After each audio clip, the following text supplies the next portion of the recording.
What are the unethical life hacks that you use? If you want to lie, make a part of the lie something shameful. Everybody will believe you. I tell everyone that I've never tried smoking weed or drinking some type of liquor or a certain drink, and then that person always gives it to you for free so you can experience it for the first time with them.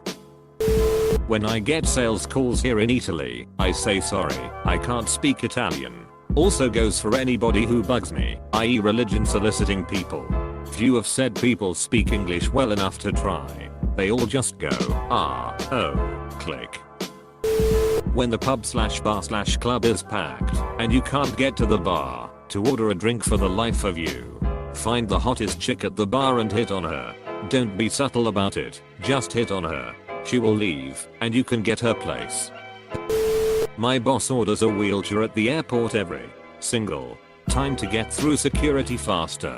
She even makes the staff member pushing her take her through duty free. My 93-year-old father does the same thing. He doesn't need the wheelchair. He walks a mile every day up and down a hilly street. He also wears a ball cap with the name of the ship he was on during WW2. The flight attendants fawn over him and give him free drinks and earbuds. It's awesome to watch in person.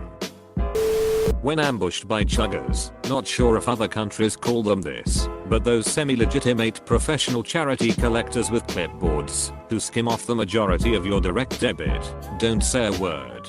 Do not say no, go away, duck you, they are trained to pounce. If they say nice hat, do not say thanks, they are trained to pounce.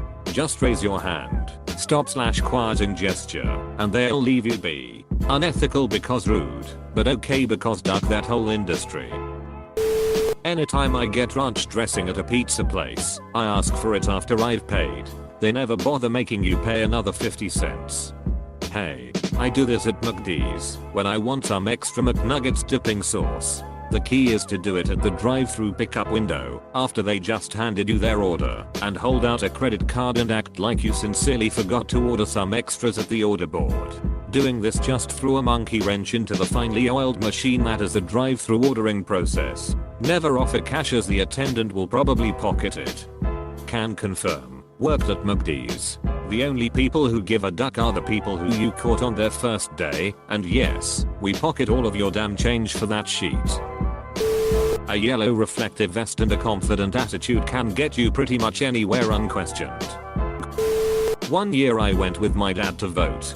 He was 70 and had a portable oxygen tank that he wore on a shoulder strap as he had lung cancer. He was still relatively strong at this point. He took one look at the 30 to 40 person deep queue and said bugger this. He strode past the queue, waved his oxygen tank at the dogra person and said James Hardy got me, and went straight to the sign-in desk. I looked apologetic, said I was his carer, and went in after him. Quickest voting experience of my life. None of the officials had a clue how to deal with the situation, so they just looked stunned and let it happen. For those who don't know, James Hardy was the big asbestos manufacturer in Australia back in the day, and that was the sort of lung cancer he had. When parking in a long-term lot, hospital, airport, hotel, etc., I walk back to the entrance when I'm about to leave and get a new parking ticket. I just pay the minimum no matter how long I've parked there. Back in my homeless panhandling days, if I was panhandling with a sign where there was foot traffic, I'd make sure to take most of the money I'd been given out of the container, so it looked like I hadn't been given as much. Other panhandling pro tips: if you're flying a sign, a funny sign tends to make more money than a sad one. Spaceship broken, need parts, saving up for a rainy day if it's raining, stuff like that. In some panhandling situations it is better to lie with reverse psychology. For example, when I was passing through Las Vegas and panhandling on the strip, people were more likely to kick down cash if my sign read, need money for beer as opposed to hungry as duck or something. Even when I was actually hungry as duck, people were more likely to believe I was trying to get wasted. I've since gotten pretty stable, have a good job, car, apartment, etc. Honestly, working a job is much easier on a person's psyche than panhandling.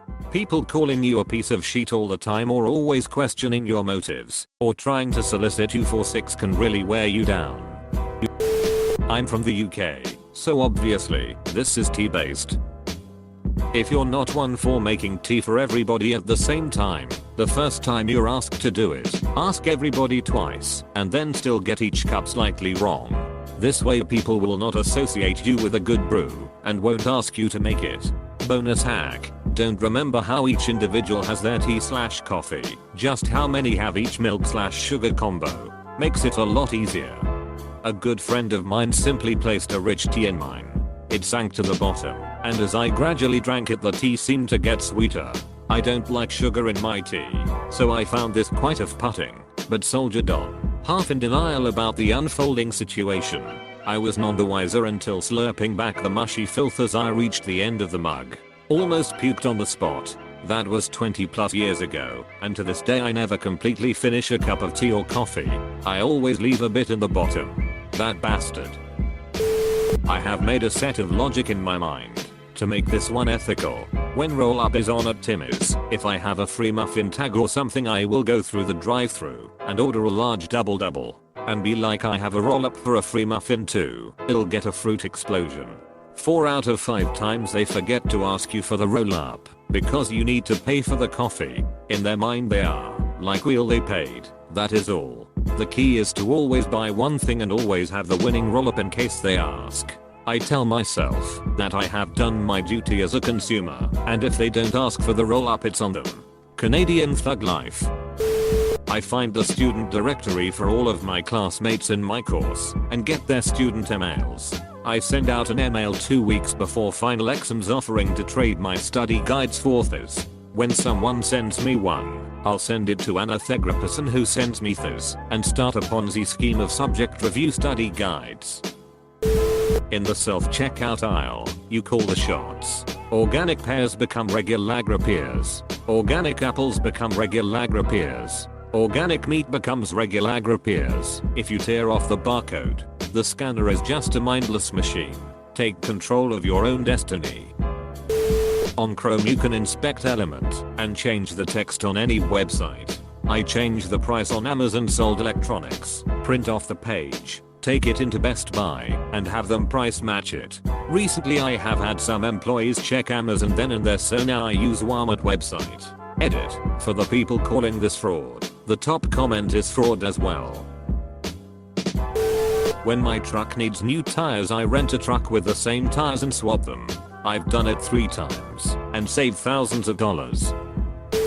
This one is no longer possible because of euro, but back in the 90s the 1 Deutschmark coin, around $1, had the same size and weight as the 2.50 escudos coin, around 1 cent, meaning whoever went to Portugal before going to Germany and got a bunch of 2.50 escudos coins would be able to eat in Germany for almost nothing if they only used vending machines. If you have a crack in your windshield you can just call the how's my driving number on the back of some trucks and tell them the truck kicked up a stone or something.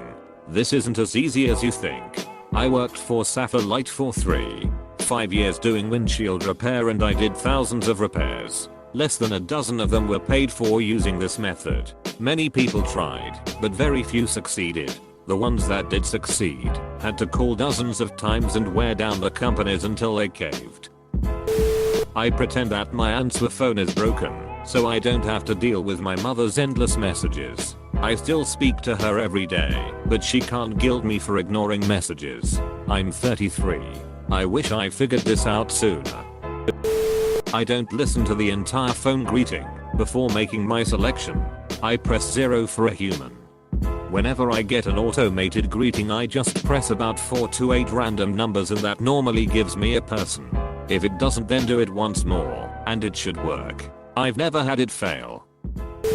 When I'm ready to leave a get together I announce to everyone that I'm done with them. It usually gets a laugh, but I really am done. The only reason I kept cable was for sports, so when I cut the cable I just started streaming football games.